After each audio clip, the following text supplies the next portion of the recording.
Assalamualaikum warahmatullahi wabarakatuh.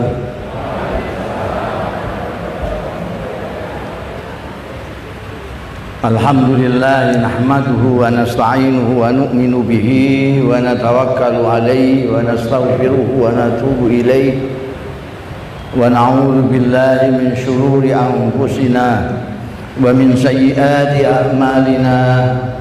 Man yahdihillah fala mudilla lahu wa man yudlil fala hadiya lahu.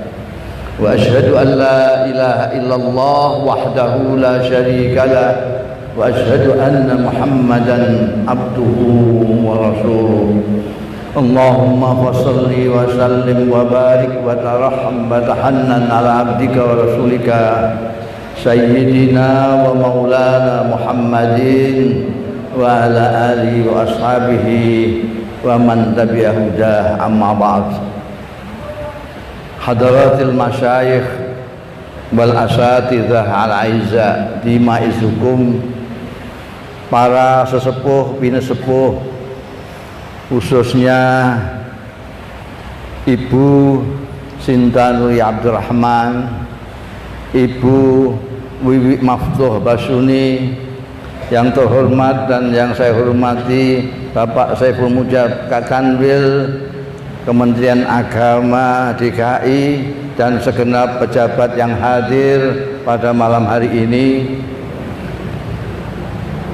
khususnya keluarga besar dari Al-Maghfurlah wal Marhum Kiai Haji Musleh, ibu-ibu, bapak-bapak, khususnya para tamu undangan sekalian yang terhormat. Pertama-tama perkenankanlah saya memanjatkan puji syukur kehadirat Allah Ta'ala yang telah mentakdirkan saya pada malam hari ini bisa ikut hadir memperingati haul hari wafatnya Kiai Haji Musleh. Mudah-mudahan perjumpaan kita pada malam hari ini mendapat ridho dari Allah Ta'ala, barokah, manfaat fid dini wa dunya wal akhirah. Hadirin hadirat yang terhormat, pada waktu haul Kiai Musleh di Purwokerto, saya menanyakan dan saya jawab sendiri karena tidak ada yang jawab. Saya tanyakan mengapa Nabi besar Muhammad sallallahu alaihi wasallam diperingati hari lahirnya, tapi penerus-penerusnya seperti Kiai Musleh ini kok tidak diperingati hari lahirnya, tapi hari wafatnya.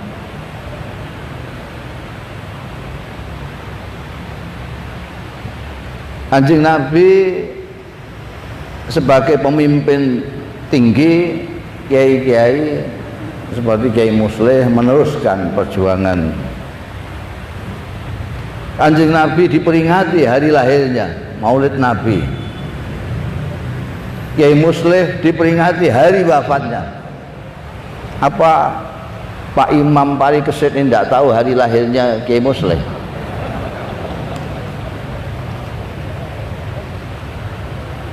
Saya kira bukan karena itu.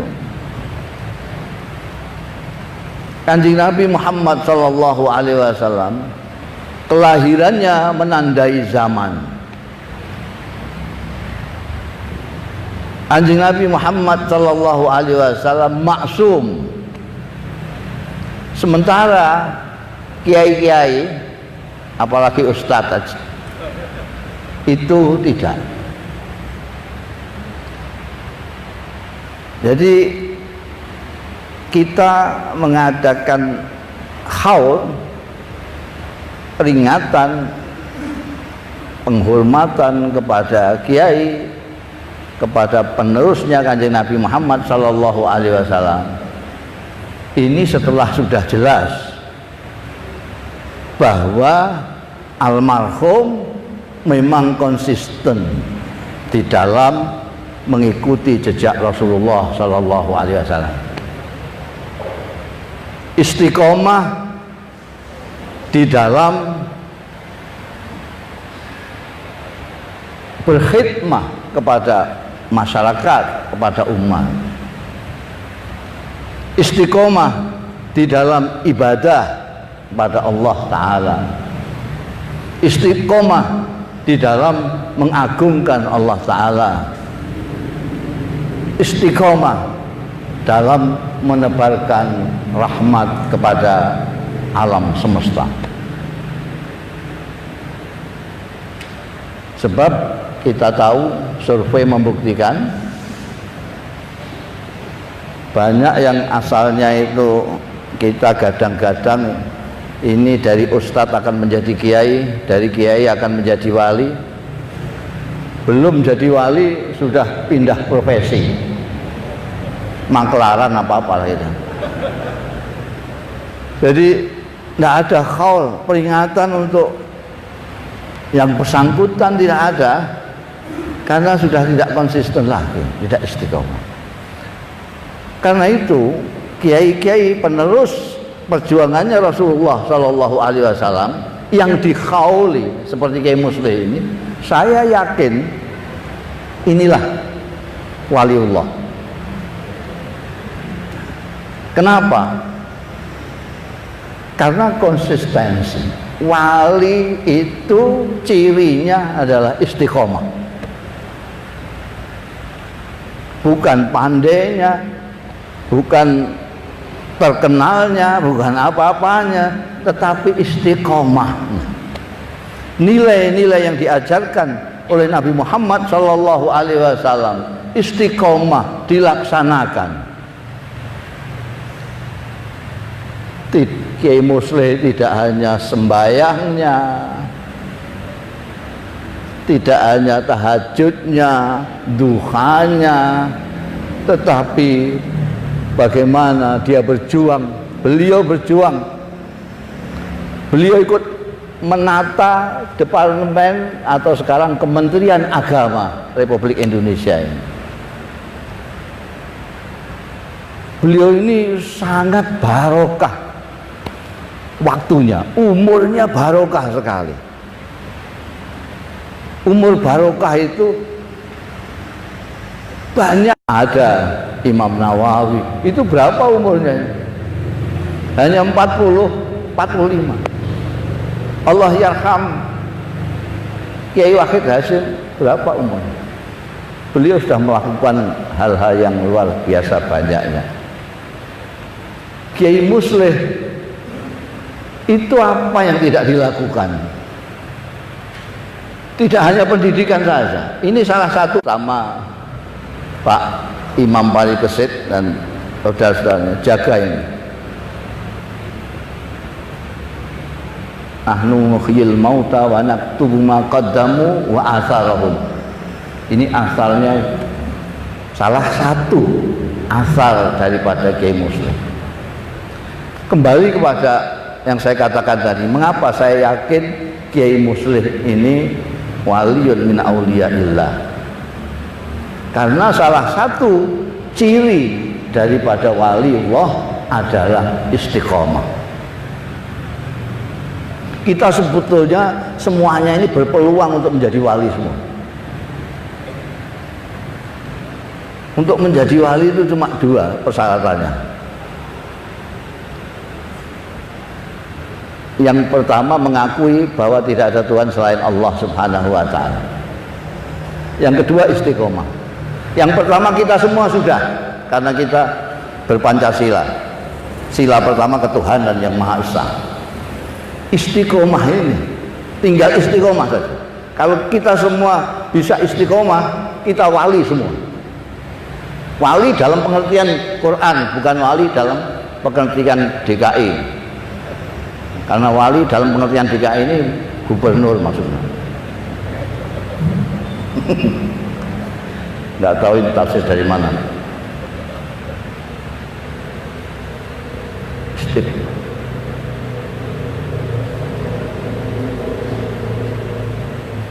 Ciri-ciri dari wali itu dia tidak mempunyai rasa takut dan tidak punya rasa susah. Saya kenal pribadi alhamdulillah dengan Kiai Muslim. Saya dikenalkan oleh saudara saya Abdurrahman Wahid, saudara saya Fahmi Saifuddin, Allah yarhamhumah, Allah yarhamhum. Beliau tidak ada kekhawatiran, tidak punya kesedihan, tidak punya.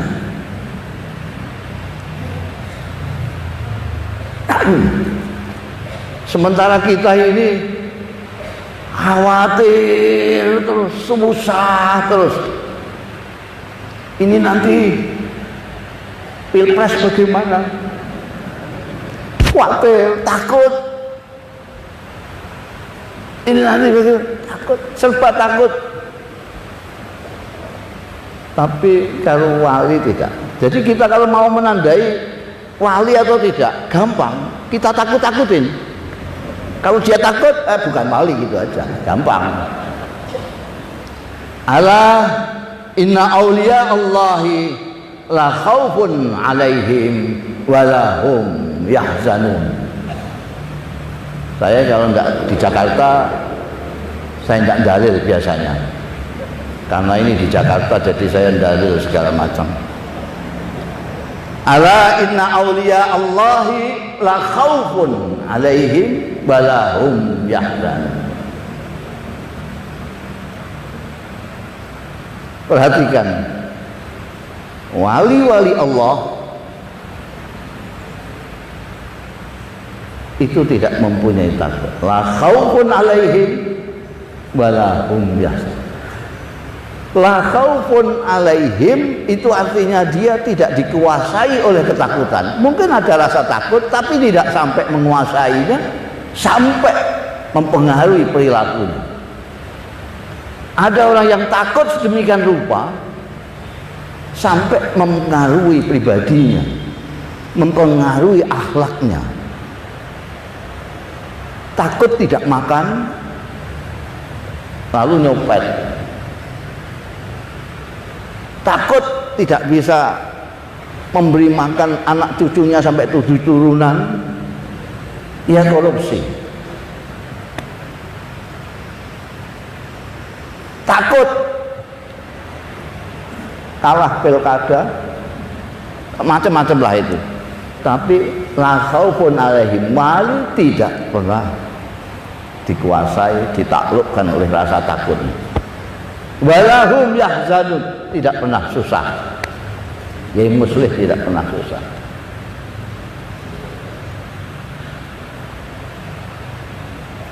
Nah, zaman yang seperti ini perlu sekali kita itu mempunyai seperti itu. Tidak takut, tidak susah. Kita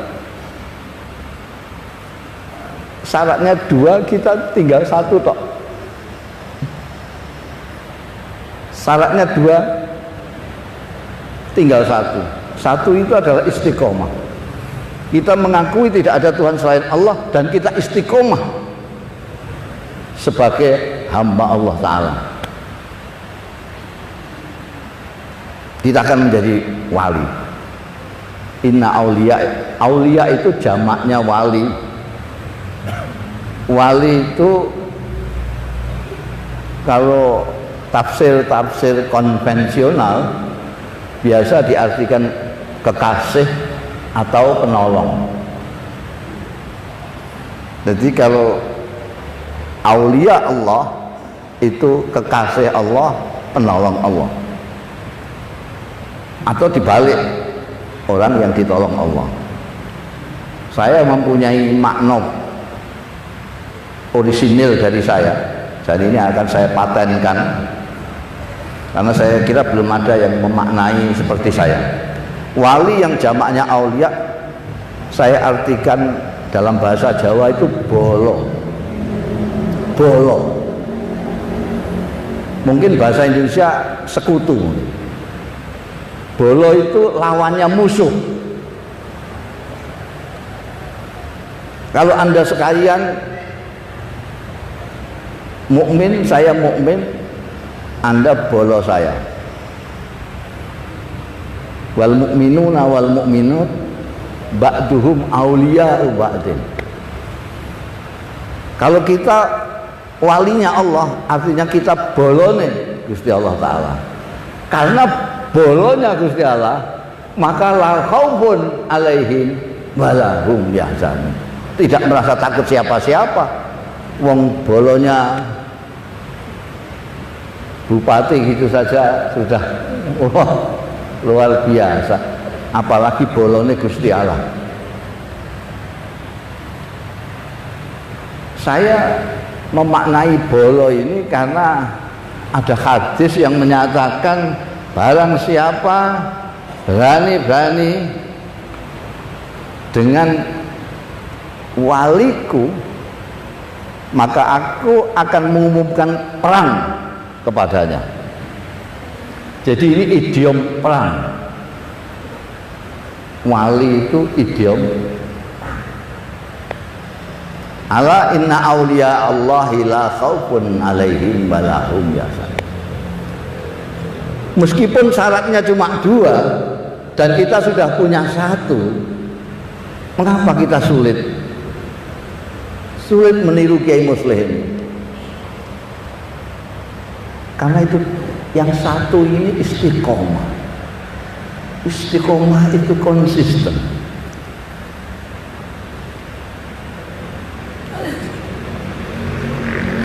Punya duit, tidak punya duit, yang disembah Allah Ta'ala. Di rumah ataupun di gedung sekolahan ataupun di terminal, Tuhan tetap Allah. Di musola, Tuhannya Allah. Di masjid, Tuhannya Allah.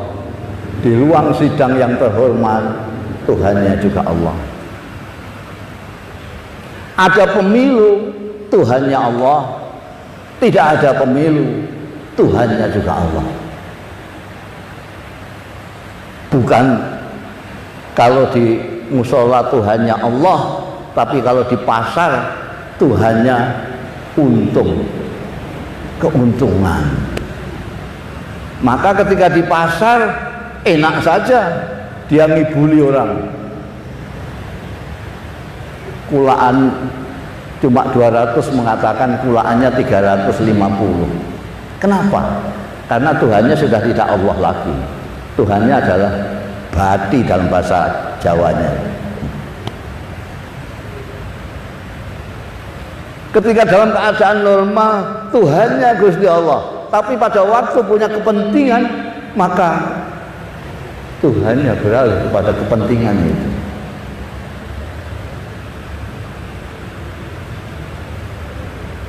Ketika tidak ada pemilu, tidak ada apa-apa. Tuhan yang menyuruh kita untuk baik dengan saudara kita, kita lakukan. Kita ingat Allah. Allah menyuruh kita baik dengan sesama. Allah menyuruh kita menghormati yang tua, menyayangi yang muda. Masih ingat semua itu. Tapi begitu ada pemilu, ini semua terlupakan. Apa yang difirmankan oleh Allah Subhanahu wa Ta'ala dilupakan semua. Tertutup dengan kepentingan yang lebih mendesak menurut dia. Ini yang namanya tidak konsisten.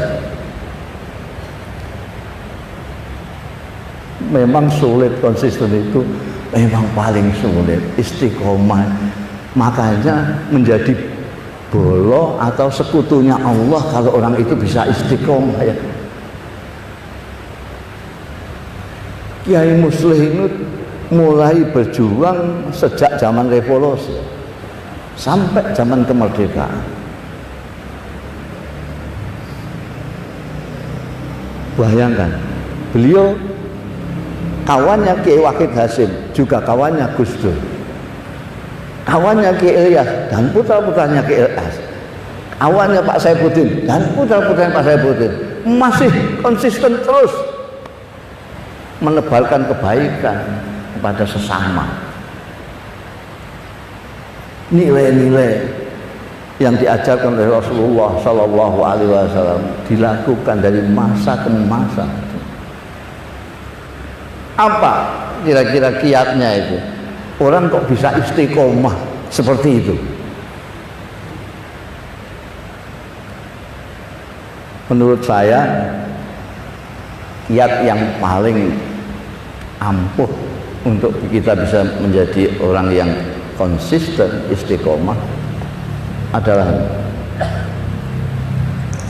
kesederhanaan. Ini yang orang Indonesia sudah banyak yang tidak memiliki lagi. Sederhana itu tengah-tengah.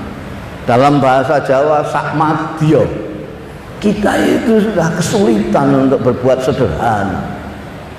Padahal ini leluhur-leluhur kita, mulai dari nabi-nabi sampai wali-wali sampai kiai-kiai zaman dulu itu ciri khasnya adalah kesederhanaan. Tidak berlebih-lebihan. Kita itu nun sewu suka berlebih-lebihan karena tidak membiasakan sederhana. Sederhana itu di tengah-tengah begini. Dan ini ajaran dari Nabi Muhammad Sallallahu Alaihi Wasallam dan nabi-nabi sebelumnya. Kenapa? Karena sederhana ini salah satu yang paling penting untuk menjadikan kita bisa istiqomah. Orang yang berlebih-lebihan, saya bahasa Jawanya saya kila nih, tidak akan bisa istiqomah. Adil kan tidak ada bisa. Orang yang berlebih-lebihan tidak akan bisa adil. Karena itu anak-anak saya selalu saya beritahu, kamu jangan berlebih-lebihan dalam segala hal. Hiduplah sederhana dalam segala hal, jangan berlebih-lebihan dalam segala hal. Makan, minum, silahkan, kulu wasrabu, tapi wala tusrifu, jangan berlebih-lebihan.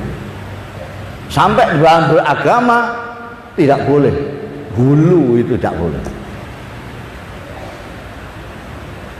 Karena berlebih-lebihan ini membuat kita tidak bisa bersikap adil sejak dalam pikiran.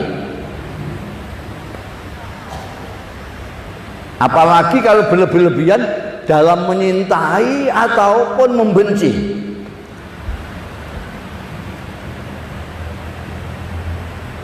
Orang yang menyintai kekasihnya, sampean omongi, sampean tausiai, sampean mau idhah hasanai, tidak akan didengarkan. Apalagi sampean ejek, tambah enggak. Masa begitu kamu cinta itu bagaimana? Hidungnya pesek gitu. Dia pasti akan menjawab, kamu itu tidak tahu, pesek itu bermacam-macam. Ada pesek yang berseni. Ini kasih saya ini pesek yang berseni. Tidak bisa. Apalagi benci. Orang kalau sudah benci berlebih-lebihan, itu hilang akalnya. Hilang akalnya. Kalau sampean benci ke saya mengatakan 2 kali 2 4, akan sampean salahkan juga. Akan sampai salahkan. 2 kok kali 2 kok 4. Ya berapa? 5 kurang 1. Pokoknya nggak sama saja dengan saya. Karena berlebih-lebihan.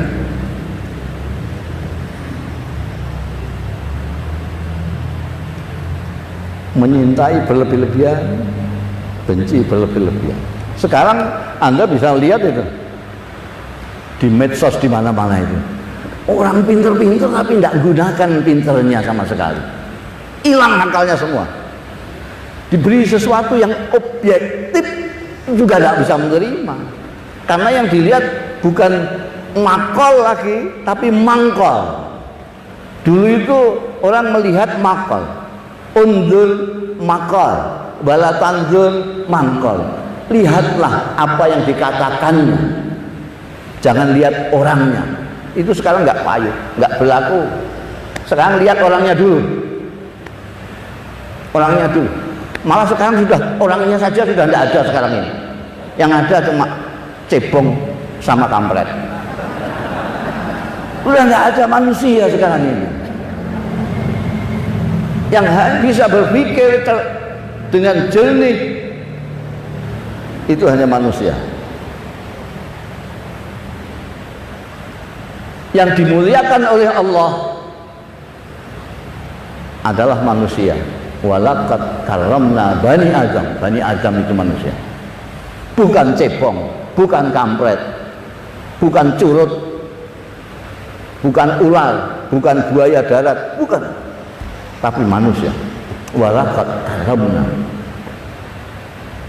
Jadi sebetulnya kalau kita ingin dekat dengan Allah Subhanahu wa taala, ingin tetap dimuliakan Allah taala, mudah sekali.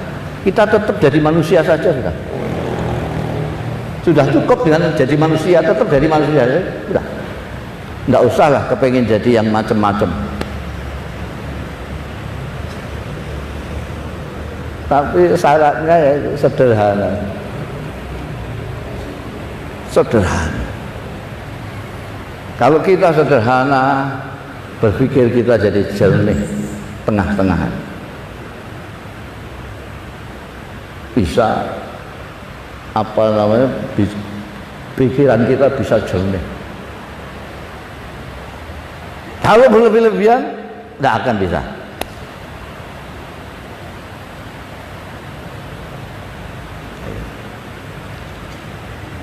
Para hadirin sekalian yang terhormat, saya itu kalau ke Jakarta di sini kebetulan ada Kiai Musleh di sini, saya selalu dibawa kalau tidak oleh Gus Dur, ya oleh Dr. Fahmi, Allah yarhamhu. Itu hanya melihat saja saya sudah mendapat ilmu banyak dari kesederhanaannya, dari sikapnya kepada anak-anak muda, sikapnya kepada orang yang lebih tua. Itu luar biasa. Kesederhanaannya itu yang luar biasa. Jadi kalau orang ketemu Kiai Musleh nggak akan tahu kalau beliau ini seorang pejuang, seorang kiai besar, seorang pendidik. Jangan nggak bisa melihat. Wah, ini terlalu gagah. Putranya ini Imam Parikesit terlalu gagah. Beliau enggak, sederhana.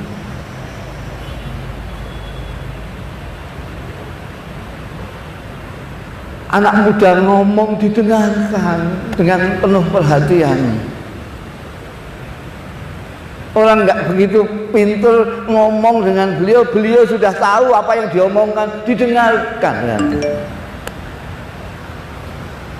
Sekarang ini orang yang memanusiakan manusia seperti itu sudah jarang. Mempertahankan kemanusiaannya saja sudah jarang, apalagi memanusiakan manusia. Beliau ini memanusiakan, tidak pandang bulu. Asal dia manusia dimuliakan karena Allah memuliakan manusia.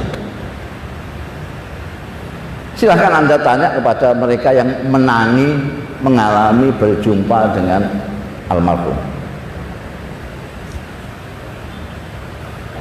Saya itu, saya di sini itu dibawa, kalau tidak dibawa Gus Dur sama Dr. Fahmi, itu kan nggak ada yang tahu saya ini siapa ya. Saya terkenal kan baru-baru saja.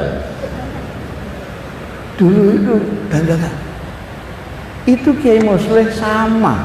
Dia memperhatikan omongan saya, dan mendengar omongannya Gus Dur.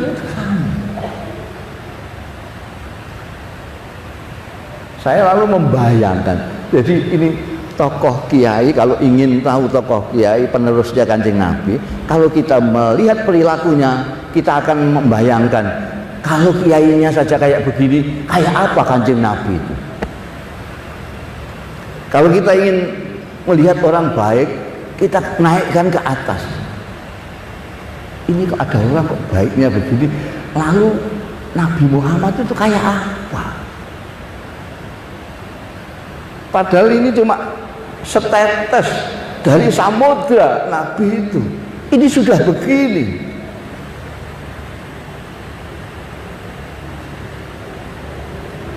Makanya saya selalu wanti-wanti kepada orang-orang yang sudah terlanjur disebut sebagai pewarisnya Nabi. Mohon maaf ini. Saya selalu wanti-wanti, mbok tolong orang-orang awam itu dikasihani, mereka mungkin tidak sempat atau waktunya sudah terlambat untuk mempelajari firman-firman Allah sendiri. Tolong jangan disuruh melihat kitab suci langsung, jangan suruh mereka melihat Quran sendiri, tapi Anda yang bisa baca Quran, yang paham Quran, tolonglah mereka dengan cara melakukan apa yang ada di dalam Al-Quran.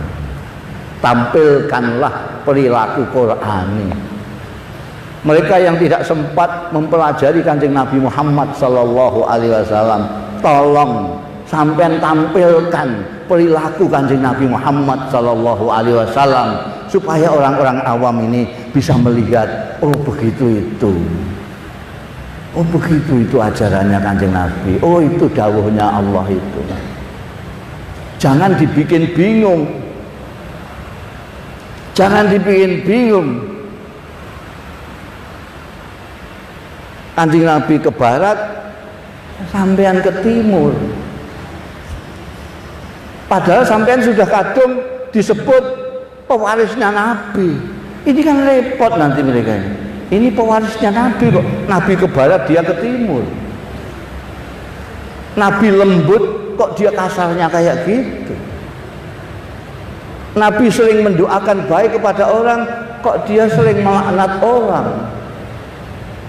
Ini malah bingung, masyarakat itu bingung. Tolonglah Anda yang tahu Nabi, bantu mereka-mereka itu supaya bisa melihat Anda dan kenal dengan Nabi Muhammad Sallallahu Alaihi Wasallam.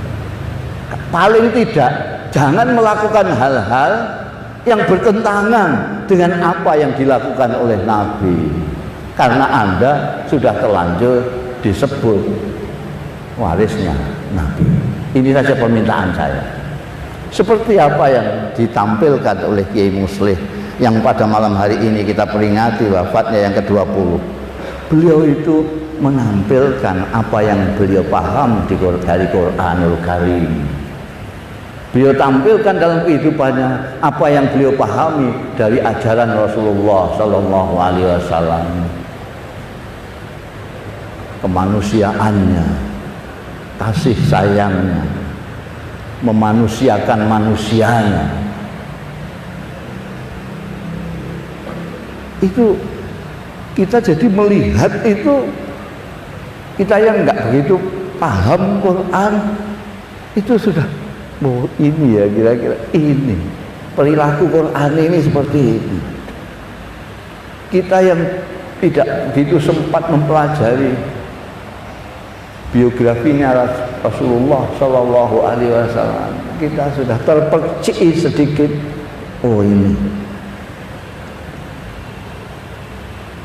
itu akan lebih efektif untuk mengajak saudara-saudara kita daripada kita pidato seperti ini, pidato seperti saya ini.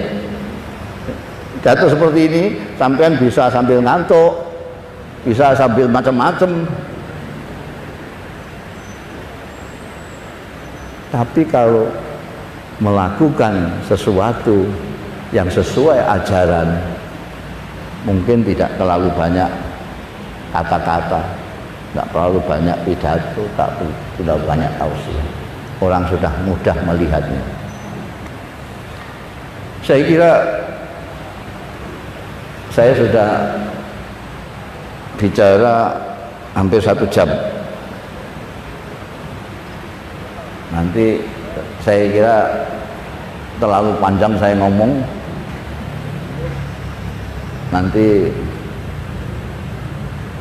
terlalu menyita waktu jenengan. Ini orang Jakarta, bukan, kalau saya di daerah enggak pakai begini ini, enggak pakai basa-basi begini. Ini orang Jakarta itu orang sibuk semua, orang sibuk. Kalau Purwokerto ini enggak begitu sibuk ini, jadi akan mendengarkan semalam suntuk ya enggak apa-apa. Tapi orang-orang Jakarta ini ditunggu pekerjaan segala macam. Ya, saya harus mempertimbangkan itu semua, sehingga inti daripada yang ingin saya sampaikan adalah marilah kita contoh kesederhanaan dari Kiai Muslim. Kesederhanaan. Saya tidak meminta Anda yang lebih tinggi dari sederhana. Yang namanya zuhud sekarang tidak ada. Ada satu Kiai Husain dari Cirebon itu bikin buku tentang Gus Dur, judulnya Zuhud. Jadi dari Gus Dur dikembangkan oleh beliau untuk mengajak orang zuhud. Saya bilang sama Kiai Husain, tidak akan laku ini bukumu. Buku sampai tidak akan laku. Zaman kayak gini kok ngajak orang zuhud itu gimana? Orang lagi suka-sukanya sama dunia, kok diminta zuhud?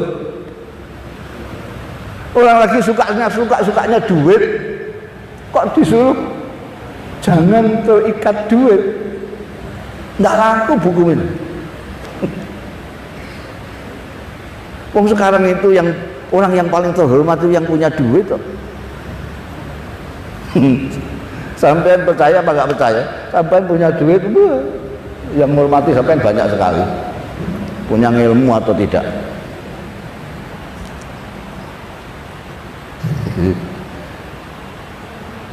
Sederhana sajalah, tidak usah zuhud. Zuhud itu sudah terlampau tinggi buat kita zaman yang sudah melewati kiamat ini. Konon kiamat 2012 lah, ini sudah 2019, sudah kelewatan makhluk yang. Jadi sederhana saja, kayak Kiai Muslim. Kesederhanaan Kiai Muslim itu yang membuat beliau tetap awet muda, membuat beliau itu bisa melakukan sesuatu yang tetap objektif, keadaan kayak apapun tetap istiqomah. Ini saja inti dari yang ini. Saya sudah gembolkan ini sejak hal pertama Gus Dur. Saya masih ingat. Saya ngajak orang-orang untuk melakukan gerakan sederhana. Pada waktu itu semuanya menyambut, setuju, semuanya ikut. Ternyata habis upacara kalau sudah minimal sederhana di dalam berpikir untuk menjaga jangan sampai akal kita hilang. Ibu-ibu, bapak-bapak sekalian, khususnya Pak Imam Paris Kesit dan seluruh keluarga, ini yang bisa saya sampaikan. Mudah-mudahan ada manfaatnya. Ini kalau sampean kurang banyak omongan saya ini, silahkan baca bukunya.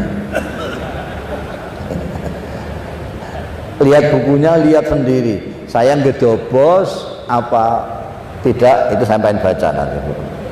Bukunya Mas Arfi itu, sampean baca. Ini dibagi apa enggak nanti? Akan dibagi, dibagi sudah. Jadi abaikan omongan saya, perhatikan apa yang ada dalam buku itu. Saya kira demikian. kurang lebihnya mohon maaf. Ini yang doa saya ini ada Kakan Wil yang lebih baik.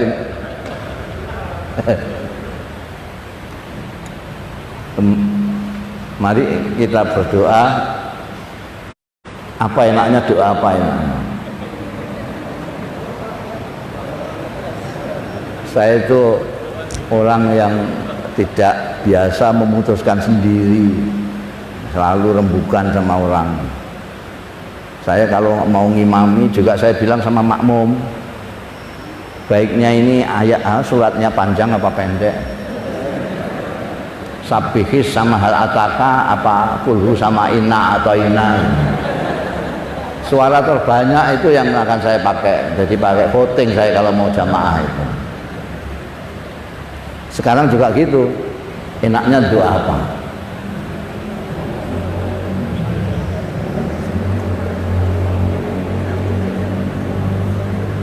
Saya itu heran, kita itu suka musyawarah, tapi kalau diajak musyawarah itu ketawa tok itu. Heran deh. Kita mau doa untuk diri kita sendiri, apa untuk lingkungan kita juga, keluarga kita, apa juga untuk Indonesia.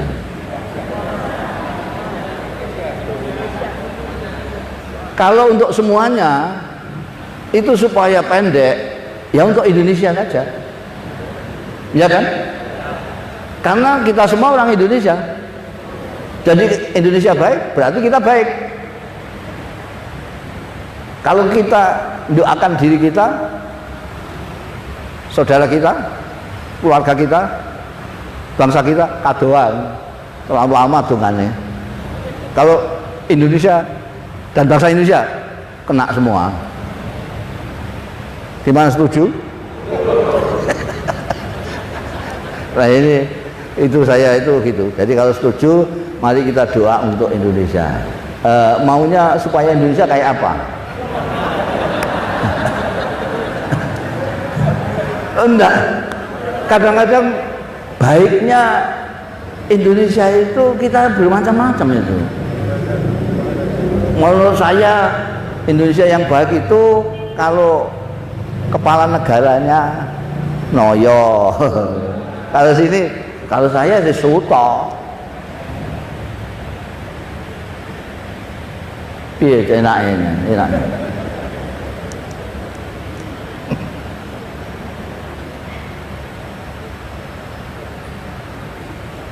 Gimana Pak? Itu yang sepuh-sepuh itu dulu mau doa apa mau nambahi tausiah ini kok. Jadi pokoknya kita doa untuk Indonesia yang baik menurut Allah apa yang menurut kita? Menurut Allah ya. Ya itu saja. Itu yang kita, ya Allah, ya Tuhan kami, Engkau sudah mendengar. Bahkan sebelum kami ucapkan, Engkau sudah tahu apa yang kami minta. Kami minta Indonesia dan bangsa Indonesia Engkau lindungi, Engkau kembalikan rahmat-Mu kepada Indonesia dan bangsa Indonesia. Kembalikanlah akal sehat kepada kami, kepada bangsa kami, kepada masyarakat kami, rakyat kami, pemimpin-pemimpin kami. Berikanlah pencerahan kepada kalbu dan akal pikiran pemimpin-pemimpin kami agar tahu mana yang manfaat kepada umat, kepada masyarakat, kepada rakyat, dan mana yang madarat dan tidak berguna bagi masyarakat, umat, dan rakyat Indonesia. Ini yang kita minta ya Allah, dengan barokah umur kita. Al-Fatihah.